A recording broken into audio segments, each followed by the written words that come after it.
Assalamualaikum warahmatullahi wabarakatuh. Perkenalkan, nama saya Ayulita Margarita, jurusan Ekonomi Syariah, Fakultas FAI, NIM 2005-2004, Kampus Unisda Lamongan, mata kuliah Pengantar Studi Islam, dosen pengampu Pak Yainul Hakim MHI. Di sini saya akan meringkas materi mata kuliah pengantar studi Islam. Islam dan studi Islam. Pertama, agama. Agama berasal dari bahasa Sanskerta yakni A dan Gama Islam. Agama yang diturunkan oleh Allah kepada hambanya melalui perantara Nabi dan Rasul. Kedua, studi agama. Kajian mengenai hal-hal yang berkaitan dengan Islam. 3. Urgensi studi Islam dibagi dua, yaitu yang pertama, umat Islam berada pada kondisi. Yang kedua, umat manusia dan peradabannya dalam kondisi problematis. Yang keempat, tujuan studi Islam dibagi menjadi tiga. Yang pertama, mendalami hakikat Islam secara mendalam. Yang kedua, mempelajari pokok-pokok ajaran Islam secara mendalam. Yang ketiga, mempelajari prinsip dan nilai secara mendalam. Materi kedua yaitu ruang lingkup dan perbidangan studi Islam. Yang pertama, ruang lingkup studi Islam. Studi Islam meliputi kajian agama Islam dan tentang aspek-aspek keislaman masyarakat dan budaya Muslim. Dalam lingkup yang lebih luas, kajian ini tidak secara langsung terkait dengan Islam sebagai sebuah norma. Yang kedua, akhlak. Kata akhlak berasal dari bahasa Arab yaitu al-khulq yang berarti tabiat, peragai, tingkah laku, kebiasaan, dan kelakuan. Menurut istilah, akhlak ialah sifat yang tertanam di dalam diri seorang manusia yang bisa mengeluarkan suatu dengan senang dan mudah tanpa adanya suatu pemikiran dan paksaan. Yang ketiga, akidah. Akidah dalam Islam yang berarti iman. Semua sistem kepercayaan atau keyakinan bisa dianggap sebagai salah satu akidah. Fondasi akidah Islam didasarkan pada hadis Jibril yang memuat definisi Islam, rukun iman, ihsan, dan peristiwa hari akhir. Yang keempat, syariat. Syariat Islam yakni berisi hukum dan aturan Islam yang mengatur seluruh sendi kehidupan umat manusia, baik muslim maupun non-muslim. Selain berisi hukum dan aturan, syariat Islam juga berisi penyelesaian masalah seluruh kehidupan ini. Yang kelima, hubungan akhlak, akidah, dan syariat. Akhlak, akidah, dan syariat pada diwujudkan salah satu kesatuan dalam ajaran agama Islam. Materi ketiga yaitu pertumbuhan studi Islam di dunia. Yang pertama, sejarah pusat studi Islam. Masa kejayaan pendidikan Islam merupakan satu periode di mana pendidikan Islam berkembang pesat dan mencapai puncak kejayaan. Yang kedua, fase kejayaan Islam. Kedatangan Muslim fase kedua ini dimulai Barat, khususnya Eropa Barat yang dilatar belakangi oleh dua alasan, ekonomi dan politik. Alasan politik. Kesepakatan negara yaitu sebagai bekas penjajah sementara, yang satu sebagai bekas jajahan. Alasan ekonomi. Untuk mencukupi tenaga buruh yang dibutuhkan negara Eropa Barat. Yang ketiga, pusat kajian Islam di Barat. Islam dikenal di daerah ini pada tahun 1854. Islam adalah bagian masa lalu Amerika. Islam masuk ke Jerman abad ke-8 Masehi. Islam berkembang pesat di Jerman. Awal masuk Islam di Inggris melalui imigrasi. Kemudian, pusat kajian Islam dibagi menjadi 6 negara secara geografis wilayah Asia Tenggara. Yang pertama, Indonesia. Yang kedua, Brunei Darussalam. Yang ketiga, Filipina. Yang keempat, Thailand. Yang kelima, Malaysia. Dan yang keenam, Singapura. Kemudian, ringkasan dari materi keempat yaitu metode studi Islam. Yang pertama, pengertian metode dan metodologi Islam. Metode adalah ajaran yang memberi uraian, penjelasan, dan penentuan nilai.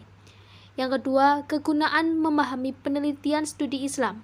Manusia butuh metode untuk membutuhkan dalam mendalami aspek dunia maupun akhirat. Yang ketiga, metodologi memahami studi Islam. Metode dalam memahami Islam harus dilihat dari berbagai dimensi. Tidak boleh hanya satu dimensi seperti Al-Quran yang mencakup memahaminya secara keseluruhan. Yang keempat, metode studi Islam. yaitu yang pertama metode diakronis, metode sinkronik analitis, metode deduktif, metode induktif. Yang kelima, studi Islam di negara non-Muslim. Studi Islam di Barat, khususnya di Amerika Serikat, merupakan bidang kajian yang cukup kompleks. Studi Islam di Eropa dan Amerika Serikat merupakan bagian integral dari arus intelektual yang luas di Barat.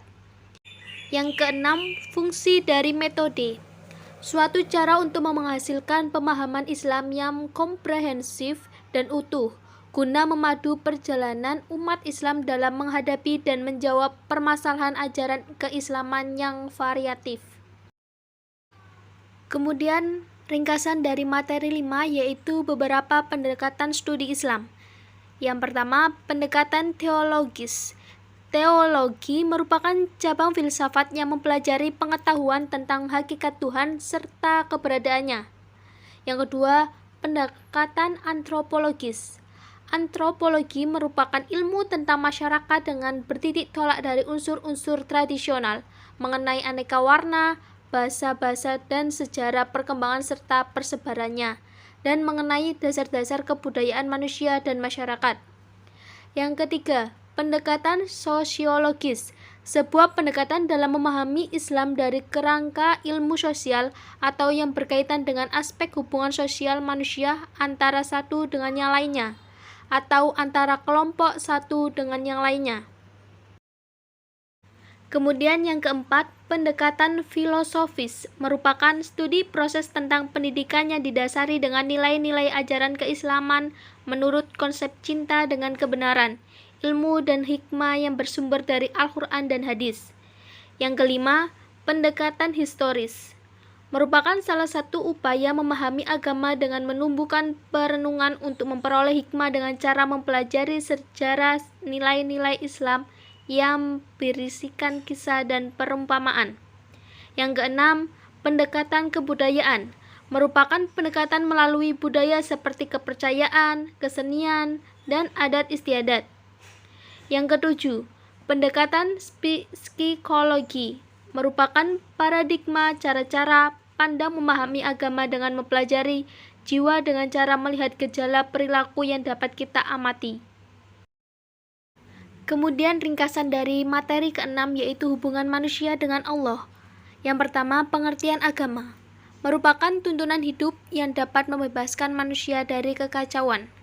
Yang kedua, konsepsi agama telah dicontohkan oleh Rasulullah sebagai uswah hasanah bagi umat Islam dalam berbagai aktivitas kehidupannya dari masalah sederhana seperti adab masuk WC sampai masalah kompleks mengurus negara.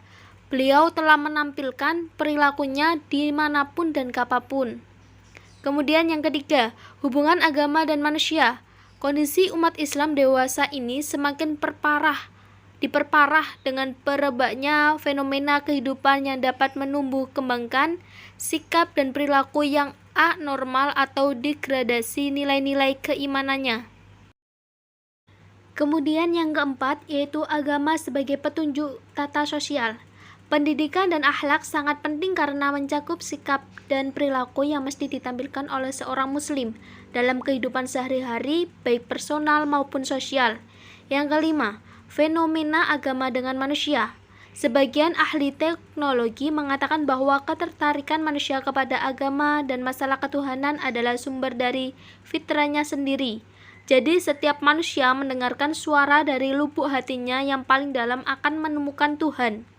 Yang keenam, konsistensi keagamaan.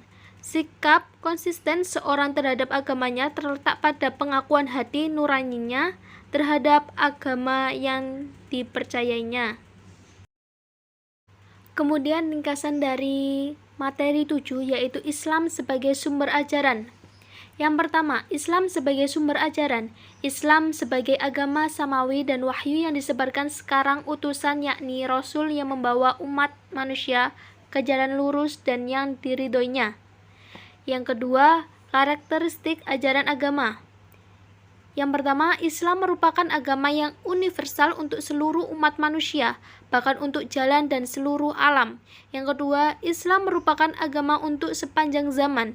Yang ketiga, Islam merupakan agama yang sempurna, mencakup seluruh aspek kehidupan, baik aspek lahir, batin, pribadi maupun masyarakat. Yang keempat, Islam merupakan agama ilmu karena Islam menjunjung tinggi ilmu. Kemudian yang ketiga, dimensi-dimensi ajaran Islam. Yang pertama, akidah, yang kedua, syariat, yang ketiga, akhlak. Kemudian yang keempat, memahami struktur Islam. Yang pertama, iman, Islam, ihsan. Kemudian ringkasan dari materi ke-8 yaitu sumber ajaran agama Islam. A. Pengertian Islam menurut Al-Quran. Islam adalah agama yang diturunkan kepada Nabi Muhammad SAW sebagai Nabi dan Rasul terakhir menjadi pedoman hidup seluruh manusia hingga akhir zaman. Yang pertama, Al-Quran. Al-Quran adalah kalam Allah Ta'ala atau mukjizat yang diturunkan kepada Rasul dan penutup para nabinya. Muhammad SAW yang ditulis dalam mushaf diriwayatkan secara mutawatir dan membacanya ibadah, dan diawali dengan surat Al-Fatihah dan diakhiri dengan surat An-Nas. Yang kedua, hadis. Disebut juga sunnah, adalah perkataan, perbuatan, ketetapan, dan persetujuan dari Nabi Muhammad SAW yang dijadikan landasan syariat Islam. Hadis dijadikan sumber hukum Islam selain Al-Quran, dan dalam hal ini kedudukan hadis merupakan sumber hukum kedua setelah Al-Quran. Yang ketiga, hadis mutawatir. Pengertian hadis mutawatir yang diriwayatkan oleh orang banyak dan berdasarkan logika atau kebiasaan. Mustahil mereka akan sepakat untuk berdusta. Yang keempat, hadis ahad adalah hadis yang perawinya tidak mencapai, terkadang mendekati jumlah mutawatir. Hadis ahad terbagi pada hadis mansur, aziz, dan gharib. Yang kelima, hadis mansyur adalah hadis yang diriwayatkan oleh 3 orang rawi atau lebih meskipun di dalam satu takhobah atau tingkatan dan belum mencapai derajat mutawatir. Yang keenam, hasan adalah hadis yang tidak berisi informasi yang bohong, tidak bertentangan dengan hadis lain, dan hasan adalah hadis yang tidak berisi informasi yang bohong, tidak bertentangan dengan hadis lain dan Al-Quran dan informasinya kabur, serta memiliki lebih dari satu sanad. Yang ketujuh, hadis dhaif, ialah hadis yang sanadnya tidak bersambung dan diriwayatkan oleh orang yang tidak adil atau tidak kuat ingatannya, mengandung kejagalan atau cacat. Yang kedelapan, hadis sahih, hadis yang diriwayatkan oleh orang-orang yang adil, sempurna kedhabitannya, bersambung sanadnya, tidak berilat dan tidak syadz. Yang kemudian yang B, materi yang ke B yaitu istihad. Pengertian istihad mencurahkan segala kemampuan berpikir untuk mengeluarkan hukum syar'i dari dalil-dalil syarah, yaitu Al-Quran dan hadis. Kemudian macam-macam ijtihad, ijma', qiyas, ihtisan, mushalat, mursalah, sadud zariyah, istihab, dan urf. Kemudian ringkasan dari materi 9 yaitu metode mempelajari sumber ajaran Islam. Yang pertama, macam-macam metode tafsir Al-Quran, metode ijmali, metode tahlili, metode muharram, metode tafsir maudhu'i. Kemudian yang kedua, kitab-kitab yang diperlukan dalam kegiatan tahrij. Yang pertama, Hidayah al-Bari ila Tartibi al-Hadiyat Allah Bukhari. Yang kedua, Mu'jam al-Fats wala siyama al-Gharibi minha atau Fihris li Tartibi al-Hadis Sahihi Muslim. Yang ketiga, Miftahus Sahihain. Yang keempat, Al-Bu'ah fi Tartib al-Hadiyat al-Hilyah. Yang kelima, Al-Jani as-Asghari. Yang keenam, Al-Mu'jam al-Mafahras li al-Fats al-Hadis an-Nabawi. Kemudian yang ketiga, metode tahrij hadis dibagi 3 cara. Yang pertama, metode tahrij hadis menurut lafadz pertama.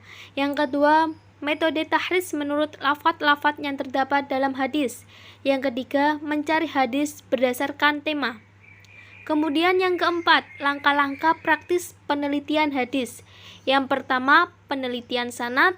Yang kedua, rawi hadis dan matan. Kemudian ringkasan dari materi ke-10 yaitu aliran pemikiran dalam Islam. Yang pertama membahas teologi. A. Pengertian ilmu kalam. Ilmu yang berisi alasan-alasan yang mempertahankan kepercayaan iman dengan dalil-dalil pemikiran dan berisi bantahan terhadap orang-orang yang menyeleweng dari kepercayaan-kepercayaan aliran golongan salaf dan ahli sunnah. Yang B. Sejarah munculnya teologi. Setelah Nabi wafat, muncul persoalan dan penyelesaian agak rumit. Saat Khalifah Ali bin Thalib, pemerintah sangat kacau yang terjadi pada umat Islam itu sendiri, yaitu Perang Jamal, Perang Siffin. Amr bin As mengangkat Al-Quran sebagai isyarat perdamaian. Yang C. Aliran teologi Islam. Khawarij, Murji'ah, Qadariyah, Jabariyah, Mu'tazilah, dan Asy'ariyah. Kemudian D. Metode ilmu kalam. Yang pertama, konsep iman. Yang kedua, konsep keesaan Tuhan. Yang ketiga, konsep kehendak mutlak Tuhan. Yang keempat, konsep kehendak bebas manusia. Yang kelima, konsep keadilan Tuhan. Yang keenam, konsep keadilan sebagai manusia. Yang ketujuh, konsep melihat Tuhan di akhirat. Yang kedelapan, konsep janji dan ancaman Tuhan. Yang kesembilan, konsep urgensi wahyu. Yang kesepuluh, konsep studi Quran. Yang 11, penelitian pemula. Dan yang ke-12 atau yang terakhir, penelitian lanjutan. Kemudian yang B, usul fikih. Yang pertama, dalam sejarah perkembangan usul fikih dikenal 3 aliran yang berbeda. Masing-masing memiliki cara pandang yang berbeda dalam menyusun dan membangun teori yang terdapat dalam usul fikih. 3 aliran tersebut yaitu aliran Syafi'iyah, aliran Hanafiyah, aliran Mutaakhirin. Kemudian yang C, tasawuf. Yang pertama, mempelajari pengertian tasawuf, ilmu untuk mengetahui bagaimana cara mensucikan jiwa, menjernihkan akhlak, membangun dohir dan batin, serta untuk memperoleh kebahagiaan yang abadi. Kemudian yang kedua, tokoh-tokoh tasawuf dalam sejarah. Yang pertama, Hasan al-Basri. Yang kedua, Ibrahim bin Adam. Yang ketiga, Robi'ah al-Adawiyah. Yang keempat, Abu Yazid al-Bustami. Yang kelima, Zunnun at-Tirmidzi. Yang keenam, Ibnu Arabi. Dan yang ketujuh, Al-Ghazali. Kemudian membahas yang ketiga, komentar atas tasawuf. Munculnya ajaran-ajaran tasawuf ekstrim disebabkan oleh anti klimaks dari kecenderungan dan pengabaian nilai-nilai kemanusiaan serta etika sosial. Kemudian yang keempat yaitu model penelitian tasawuf. Model Harun Nasution mengambil pendekatan tematik, yaitu penyanyian ajaran tasawuf disajikan dalam tema jalan untuk dekat pada Tuhan. Yang kemudian model A.J. Arbery meneliti barat keamanan, banyak melakukan penelitian studi Islam termasuk penelitian dalam bidang tasawuf. Kemudian ringkasan dari materi yang ke-11 yaitu pengembangan metode pemikiran Islam, Bayani, Irfani, dan Burhani. Yang pertama, membahas warisan kebudayaan inklusif, menerima pengaruh dari luar, eksklusif, tidak menerima pengaruh dari luar. Yang kedua, sumber peradaban Islam, normativitas ajaran wahyu, historitas, pengalaman keikhlafan manusia. Yang ketiga, tradisi keilmuan, Bayani, metode teks, Irfani, bersumber dari ilham, Burhani, berdasar pada rasio. Yang keempat yaitu Bayani, secara bahasa, terpisah dan jelas secara istilah, upaya mengeluarkan suatu ungkapan dari keraguan menjadi jelas. Ruang lingkup.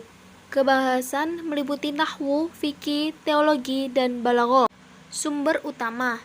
Epistemologi bayani dalam Islam adalah teks mukjizat terbesar bangsa Arab adalah orang Arab itu sendiri. Usul bagi fikih sepadan dengan filsafat pada kebudayaan Yunani. Yang kemudian irfani, secara bahasa, pengetahuan dan kebajikan, dan secara istilah, pengetahuan tentang Tuhan. Irfani merupakan kelanjutan dari bayani. Irfani mendasari pengetahuannya dengan pada kasf dan ilham. Irfani didapat dari hati nurani yang suci sehingga Tuhan menyingkap suatu pengetahuan. Irfani dibagi menjadi dua, sebagai sikap dan teori. Kemudian burhani. Secara bahasa, bukti yang terperinci dan jelas, dan secara istilah, cara berpikir mendalam untuk memutuskan suatu melalui metode deduksi. Burhani menggunakan silogisme. Metode ini dianggap paling ilmiah. Irfani menjadi landasan Syiah, sedangkan Bayani menjadi landasan Aswaja. Kadang pula Burhani dan watak Burhani mampu menyatukan Bayani dan Irfani. Sekian ringkasan materi mata kuliah pengantar studi Islam dari saya. Kurang lebihnya mohon maaf bila ada salah pengertian. Wassalamualaikum warahmatullahi wabarakatuh.